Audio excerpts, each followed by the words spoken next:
Tahukah Anda bahwa ada 10 hari di dalam satu tahun yang disebut oleh Rasulullah Shallallahu Alaihi Wasallam sebagai hari-hari yang paling dicintai Allah untuk beramal soleh?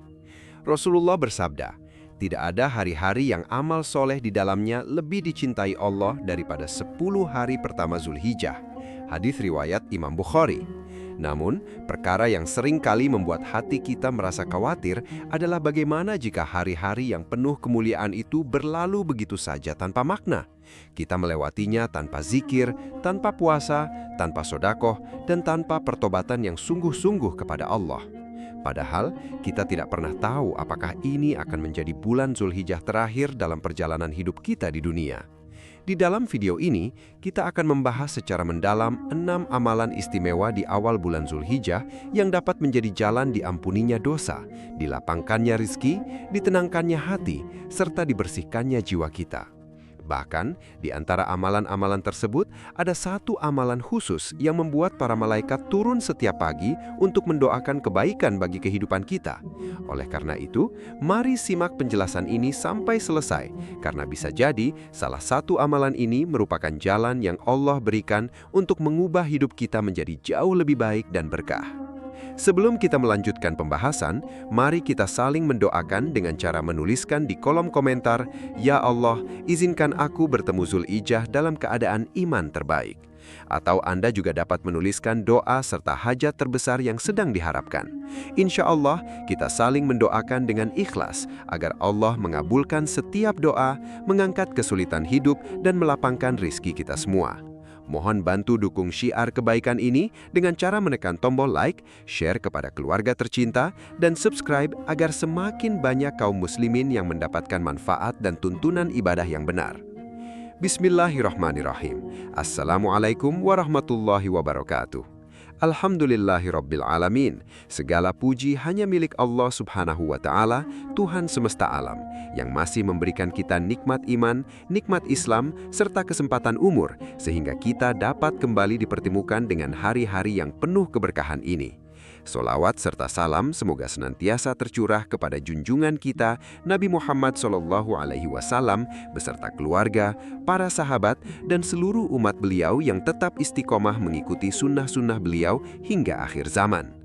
Sahabatku yang dirahmati Allah, sebelum kita masuk ke inti materi, mari kita hidupkan hati kita dengan memperbanyak solawat kepada Rasulullah SAW, Nabi yang senantiasa memikirkan keselamatan umatnya. Allah Subhanahu wa Ta'ala berfirman dalam Al-Quran bahwa sesungguhnya Allah dan para malaikatnya bersolawat kepada Nabi. Maka wahai orang-orang yang beriman, bersolawatlah kalian untuk Nabi, dan ucapkanlah salam dengan penuh penghormatan. Rasulullah juga bersabda, barang siapa bersolawat kepadaku 1 kali, maka Allah akan bersolawat kepadanya 10 kali. Hadis riwayat Imam Muslim. Mari kita tuliskan solawat terbaik di kolom komentar. Allahumma sholli ala Muhammad wa ala ali Muhammad. Semoga solawat ini menjadi penenang hati dan pembuka pintu rahmat bagi kita semua. Mari kita simak pembahasan ini dengan seksama.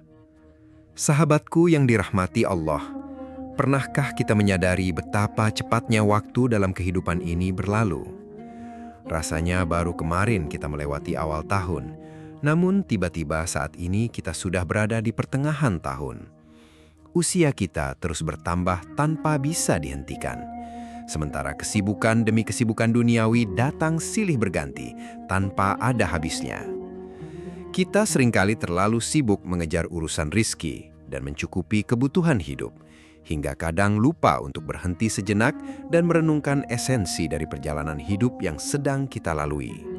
Di tengah segala kepenatan dan rutinitas harian tersebut, sudah seharusnya lah kita bertanya kepada diri sendiri mengenai seberapa banyak amal solih yang benar-benar telah kita persiapkan sebagai bekal menuju akhirat.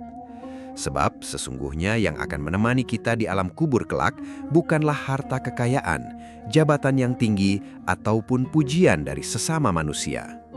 Satu-satunya yang akan mendampingi kita dalam kesendirian di alam kubur adalah amal soleh yang kita kerjakan dengan penuh keikhlasan hanya karena Allah. Banyak manusia yang mendalam rasa penyesalannya di kemudian hari, bukan karena mereka kekurangan harta benda selama hidup di dunia, melainkan karena mereka melihat banyaknya waktu yang terbuang sia-sia tanpa diisi dengan ibadah. Sebagai bentuk kasih sayangnya yang tidak terbatas, Allah Subhanahu wa Ta'ala menghadirkan waktu-waktu istimewa di sepanjang tahun. Waktu-waktu khusus ini sengaja disediakan agar setiap hamba memiliki kesempatan besar untuk mengumpulkan pahala dan membersihkan diri dari dosa. Jika dalam urusan duniawi, manusia bisa menunjukkan semangat yang sangat luar biasa ketika melihat adanya potongan harga, keuntungan besar, atau bonus yang berlipat ganda, maka sudah semestinya seorang mukmin menunjukkan antusiasme yang jauh lebih besar saat Allah membuka musim pahala akhirat. Keuntungan yang kita dapatkan di dunia ini sifatnya hanyalah sementara dan pasti akan ditinggalkan. Sedangkan pahala yang bersumber dari keridhaan Allah akan terus menemani kita hingga kehidupan abadi di akhirat. Salah satu waktu yang sangat agung dan dipenuhi dengan keutamaan tersebut adalah bulan Zulhijjah. Di dalam bulan ini terdapat hari-hari terbaik sepanjang tahun, di mana jutaan umat muslim dari berbagai belahan dunia berkumpul di Tanah Suci untuk memenuhi panggilan Allah.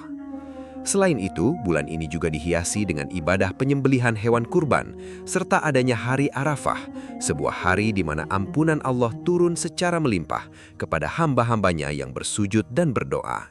Kemuliaan 10 hari pertama di bulan Zulhijjah ini bahkan ditegaskan langsung oleh Allah Subhanahu wa Ta'ala di dalam Al-Quran melalui firman-Nya dalam surah Al-Fajr yang artinya, "Demi Fajar dan demi malam yang 10. Mayoritas ahli tafsir terkemuka menjelaskan bahwa yang dimaksud dengan malam yang 10 tersebut adalah 10 hari pertama di bulan Zulhijjah. Ketika Allah Subhanahu wa Ta'ala bersumpah demi waktu tersebut, hal itu menandakan betapa agungnya dan sakralnya kedudukan waktu itu di sisinya. Memahami konsep bulan-bulan haram. Secara tekstual, bulan Zulhijjah termasuk ke dalam salah satu dari 4 bulan haram atau bulan yang dimuliakan dalam Islam, sebagaimana disebutkan dalam hadis sahih riwayat Bukhari dan Muslim. 4 bulan tersebut adalah Zulkaidah, Zulhijjah, Muharram, dan Rojab. Disebut sebagai bulan haram karena pada waktu-waktu ini kehormatan dan kesucian amal ibadah ditinggikan, sehingga amalan kebaikan akan dilipat gandakan pahalanya, dan sebaliknya perbuatan dosa atau kezoliman juga akan dinilai lebih berat. Amalan pertama, menghidupkan lisan dengan zikir. Masuk kepada pembahasan amalan istimewa yang pertama, yaitu memperbanyak zikir kepada Allah Subhanahu wa Ta'ala. Zikir merupakan ibadah yang sangat ringan di lisan, namun memiliki bobot yang sangat besar dalam timbangan amal. Di awal bulan Zulhijjah, kita sangat dianjurkan untuk memperbanyak ucapan tasbih, tahmid, tahlil, dan takbir. Menghidupkan rumah dan tempat kerja kita dengan kalimat-kalimat thayyibah ini akan menjaga hati kita agar tetap tersambung dengan mengingat Allah di tengah kesibukan harian. Amalan kedua, puasa awal Zulhijjah dan puasa Arafah. Amalan istimewa yang kedua adalah melaksanakan ibadah puasa sunnah di awal bulan Zulhijjah, khususnya puasa Arafah yang jatuh pada tanggal 9 Zulhijjah bagi umat muslim yang tidak sedang melaksanakan ibadah haji. Ibadah puasa di waktu ini memiliki keutamaan yang sangat luar biasa dalam membersihkan jiwa. Puasa tidak hanya melatih kita menahan lapar dan dahaga, tetapi juga memfokuskan spiritualitas kita untuk berserah diri secara penuh kepada aturan dan ketentuan Allah. Keutamaan besar puasa Hari Arafah. Mengenai puasa Arafah ini, Rasulullah Shallallahu Alaihi Wasallam secara eksplisit memberikan kabar gembira melalui sabda beliau yang diriwayatkan oleh Imam Muslim, bahwa puasa Arafah dapat menghapuskan dosa-dosa kecil setahun yang lalu dan setahun yang akan datang. Sungguh, ini merupakan wujud kemurahan kasih sayang Allah yang sangat luas. Hanya dengan pengorbanan menahan diri selama 1 hari, seorang hamba bisa mendapatkan ampunan yang membentang selama 2 tahun penuh. Mengingat besarnya keutamaan puasa Arafah tersebut, maka sudah selayaknya kita mempersiapkan kondisi fisik dan mental kita sejak jauh-jauh hari agar tidak terlewatkan. Kita semua adalah manusia yang tidak luput dari kesalahan, kehilafan, dan dosa dalam keseharian. Oleh karena itu, momentum emas seperti puasa Arafah ini harus kita manfaatkan dengan penuh kesungguhan dengan harapan ibadah ini menjadi sebab dibersihkannya lembaran amal kita dari noda-noda dosa. Amalan ketiga yang sangat ditekankan di awal bulan Zulhijjah adalah memperbanyak sedekah. Menginfakkan sebagian harta yang kita miliki di jalan Allah pada hari-hari mulia ini memiliki nilai kemuliaan yang jauh lebih tinggi dibandingkan dengan hari-hari biasa. Sedekah merupakan bukti nyata dari keimanan seseorang, di mana ia rela memisahkan sebagian dari harta yang dicintainya demi mengharapkan keridhaan dan pahala di sisi Allah. Meluruskan kekhawatiran terhadap pengurangan harta. Seringkali bisikan syaitan muncul di dalam hati manusia untuk menakut-nakuti mereka dengan bayang-bayang kemiskinan atau kekurangan materi apabila mereka gemar berbagi. Namun Rasulullah SAW telah memberikan penegasan dan jaminan yang sangat kuat dalam hadis riwayat Imam Muslim bahwa harta tidak akan pernah berkurang karena sedekah.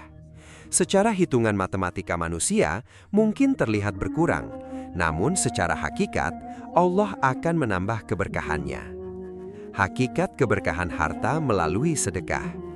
Allah Subhanahu wa Ta'ala juga memberikan perumpamaan yang sangat indah di dalam Al-Quran mengenai orang-orang yang menafkahkan hartanya di jalan Allah, yaitu seperti sebutir benih yang menumbuhkan 7 bulir, dan pada tiap-tiap bulir terdapat 100 biji. Hal ini menunjukkan bahwa Allah Maha Kuasa untuk melipat gandakan ganjaran bagi siapa saja yang Dia kehendaki. Tidak ada kebaikan yang sia-sia di hadapan Allah, sekecil apapun bentuk bantuan yang kita berikan. Sedekah yang kita keluarkan juga berfungsi untuk menghapuskan dosa-dosa yang telah lalu. Rasulullah SAW bersabda bahwa sedekah itu dapat memadamkan dosa sebagaimana air memadamkan api, sesuai dengan hadis riwayat Imam Tirmizi. Mengingat lisan kita yang terkadang masih salah berucap dan hati kita yang kadang dihinggapi penyakit sosial, maka memperbanyak sedekah di bulan mulia ini adalah obat pembersih yang sangat efektif. Keutamaan khusus sedekah di waktu subuh. Di antara sekian banyak waktu untuk bersedekah, terdapat satu momentum yang memiliki kekhususan tersendiri, yaitu sedekah di waktu subuh. Pada waktu inilah para malaikat turun ke bumi dengan membawa doa khusus bagi hamba-hamba Allah. Hal ini sejalan dengan sabda Nabi SAW bahwa setiap pagi ada 2 malaikat turun, di mana salah satunya berdoa memohon kepada Allah agar memberikan ganti yang baik bagi orang yang berinfak. Sementara itu, malaikat yang satunya lagi berdoa agar Allah memberikan kehancuran atau kesempitan bagi orang-orang yang menahan hartanya karena sifat bakhil atau kikir. Tentu kita tidak ingin termasuk ke dalam golongan orang-orang yang didoakan buruk oleh makhluk yang suci seperti malaikat. Oleh sebab itu, marilah kita latih diri kita untuk memiliki kemurahan hati, dimulai dari memberikan bantuan kecil kepada lingkuran terdekat kita yang membutuhkan. Amalan keempat adalah saling memaafkan dan membersihkan hati dari segala bentuk permusuhan. Ibadah kita kepada Allah Subhanahu wa Ta'ala tidak akan mencapai tingkat kesempurnaan yang diharapkan apabila hubungan sosial kita dengan sesama manusia masih dipenuhi dengan konflik, dendam, atau rasa benci. Hati yang kotor dan keras karena memelihara kebencian dapat menjadi penghalang utama bagi turunnya rahmat Allah. Larangan memutuskan tali silaturahmi. Rasulullah SAW memberikan batasan yang sangat tegas dalam kehidupan bersosial, di mana tidak halal bagi seorang muslim untuk mendiamkan atau memutuskan hubungan dengan saudaranya lebih dari 3 hari, sebagaimana tercantum dalam Sahih Bukhari dan Muslim. Menjaga hubungan baik dan silaturahmi merupakan bagian integral dari ketakwaan seorang hamba, sehingga momen Zulhijjah ini adalah waktu yang paling tepat untuk memperbaiki keretakan hubungan. Meminta maaf terlebih dahulu atau memberikan maaf kepada orang yang telah menyakiti kita memang memerlukan tingkat keikhlasan yang sangat tinggi, karena kita harus mampu menurunkan ego pribadi kita. Namun, ketahuilah bahwa orang yang mampu mengendalikan amarahnya dan memaafkan kesalahan orang lain dipuji oleh Allah di dalam Al-Quran sebagai pemilik iman yang kuat. Memaafkan bukan berarti kita kalah, melainkan sebuah tanda kematangan jiwa. Memasuki amalan istimewa yang kelima yang menjadi ikon utama di bulan ini, yaitu melaksanakan ibadah kurban bagi mereka yang memiliki kemampuan secara finansial. Allah Subhanahu wa Ta'ala berfirman, "Maka dirikanlah solat karena Tuhanmu, dan berkurbanlah." Surah Al-Kautsar ayat 2. Kurban merupakan bentuk ketundukan total seorang hamba yang bersedia mengorbankan sebagian aset materinya demi menjalankan perintah syariat. Penting untuk kita camkan bersama bahwa esensi utama dari ibadah kurban bukanlah terletak pada seberapa besar ukuran fisik hewan yang disembelih atau seberapa mahal harga beli dari hewan tersebut. Allah Subhanahu wa Ta'ala telah menegaskan dalam surah Al-Hajj ayat 37 bahwa daging dan darah hewan kurban itu sekali-kali tidak akan dapat mencapai keridhaan Allah, melainkan ketakwaan dan keikhlasan dari dalam hati kitalah yang sampai kepadanya. Melalui ibadah kurban, kita diajak untuk kembali meneladani sejarah agung perjuangan Nabi Ibrahim alaihissalam dan putranya Nabi Ismail alaihissalam.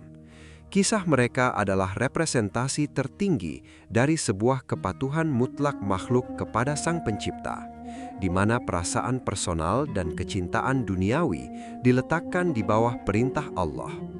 Di masa kini, Ismail dalam hidup kita bisa berupa harta atau kesibukan yang seringkali melalaikan kita dari ibadah.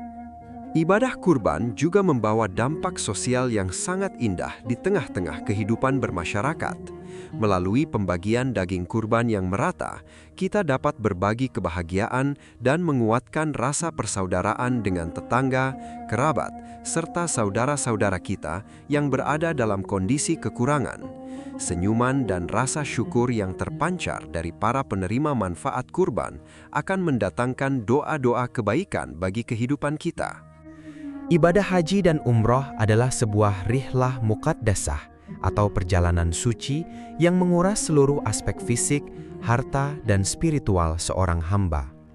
Kalimat talbiyah yang dikumandangkan oleh para jemaah haji mencerminkan kepasrahan total dan pemenuhan janji setia kepada Allah. Di tanah suci, jutaan manusia berkumpul dengan mengenakan pakaian ihram yang serba putih dan sederhana, tanpa ada perbedaan identitas sosial. Tidak ada sekat pemisah antara si kaya dan si miskin, ataupun antara pejabat dan rakyat biasa.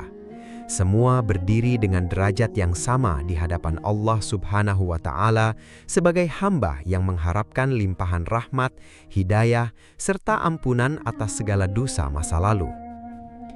Bagi sahabat-sahabat semua yang saat ini belum memiliki kemampuan atau belum mendapatkan kesempatan untuk berangkat ke tanah suci, jangan pernah berkecil hati atau berputus asa. Teruslah memelihara niat yang tulus dan panjatkan doa dengan sungguh-sungguh agar suatu hari nanti Allah mudahkan jalan Anda untuk bertamu ke Baitullah. Allah Maha mengetahui kedalaman rindu di dalam hati setiap hambanya yang ingin mendekat. Sebagai kesimpulan dari materi kita hari ini, mari kita ingat kembali 6 amalan istimewa yang sangat dianjurkan di awal bulan Dzulhijjah ini. Pertama adalah memperbanyak zikir kepada Allah. Kedua, melaksanakan ibadah puasa, terutama puasa Arafah. Ketiga, memperbanyak sedekah.